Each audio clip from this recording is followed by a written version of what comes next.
David Hertel in for Aaron and Natasha. Well, if you're a parent of a teen or you know a teen, you know that our teens have been having a really hard time putting down their phones. They were glued to those screens more than ever during the pandemic, and they just can't seem to shake the habit now. Now, you could say it was the same before, but it seems to have gotten much worse. And it seems to be causing more harm than good. So joining us is Linda Pagani, a psychology professor at the University of Montreal, who has some insights on how to help these teens get through to a new kind of normal. Now we're out of this pandemic. Professor Pagani, thank you so much for joining us this afternoon. You're welcome.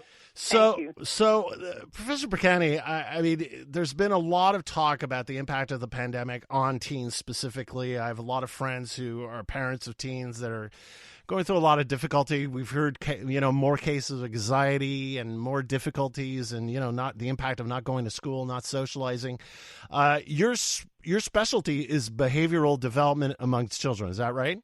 That's correct. And what does that mean specifically? I mean, we understand the words, but tell us more about that specialty. Well, behavioral development means that there's, we know that there are critical periods in each part of childhood that are important. There's toddlerhood, then there's the preschool period, then there's the school age years, the early school age years, the high school years, then there's emerging adulthood.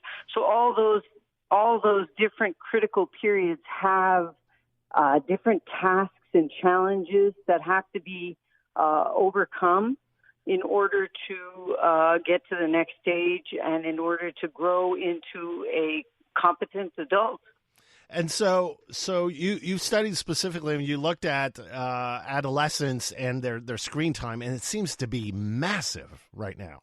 Yeah, it was pretty massive before the pandemic, because this generation wasn't born, this generation of parents, that they're sort of digital immigrants and they're sort of figuring things out, and there's constant changes in all these social media platforms and different kinds of platforms for teaching and learning and socializing.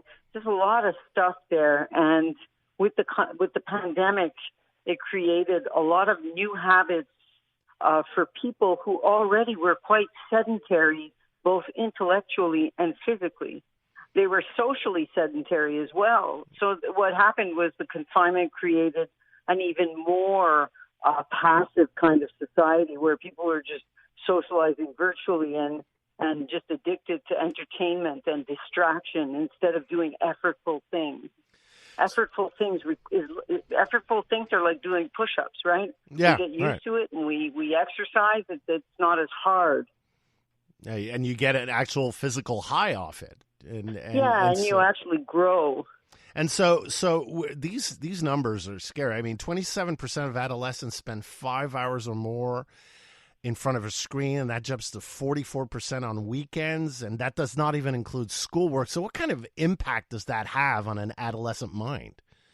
Well, they are less able to maintain sustained cognitive effort, the sustained kind of thought processes in interactions, sustained effort in doing homework, meeting all the tasks that are required to get to wherever you need to get educationally, that kind of thing. I've even noticed it in my classroom.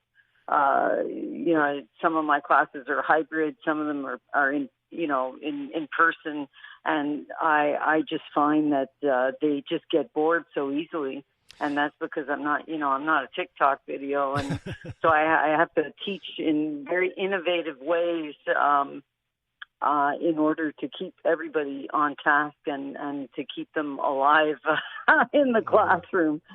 So you notice it everywhere. Mm-hmm. Speaking with psychology professor Linda Pagani. So Professor Pagani, tell me, this impacts teens sleeping, it impacts the schoolwork, it impacts all aspects of life. So what do you tell parents? What can parents do to fight this, because it's everywhere?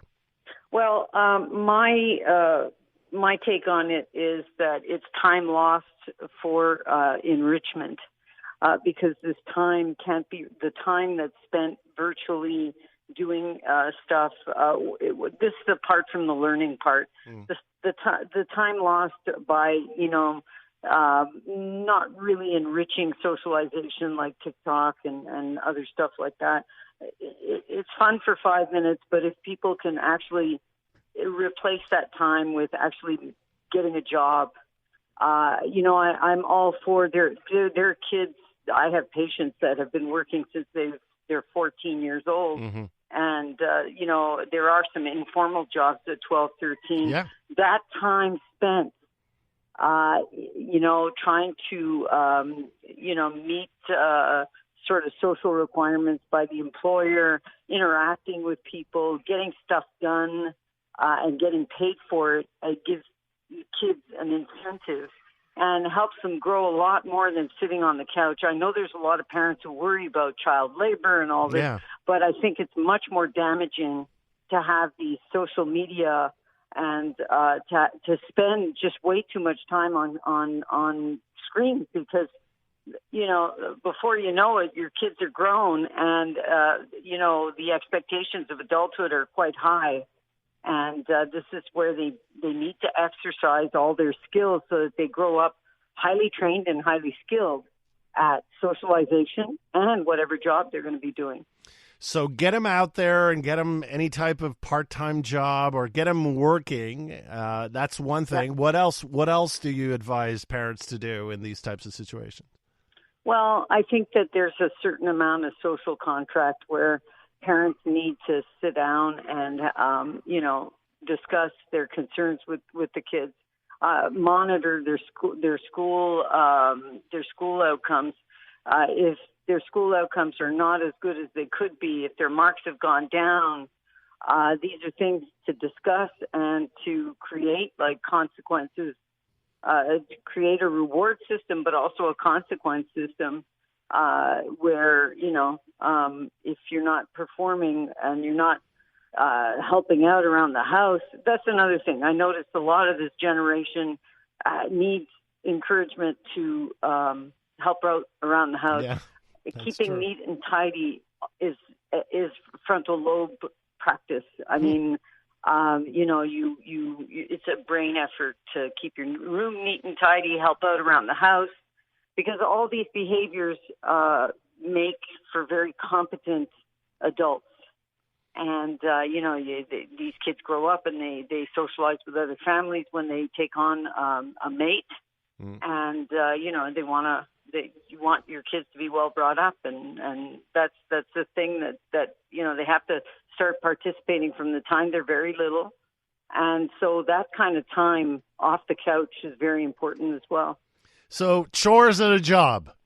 Yeah, well, I'm a big fan of, you could say child labor, but in a very constructive and ethical sense. Very interesting, very insightful. Professor Pagani, thank you very much for joining us this afternoon. Thank you. Bye. Have a great day. Linda Pagani is a psychology professor at the University de Montreal.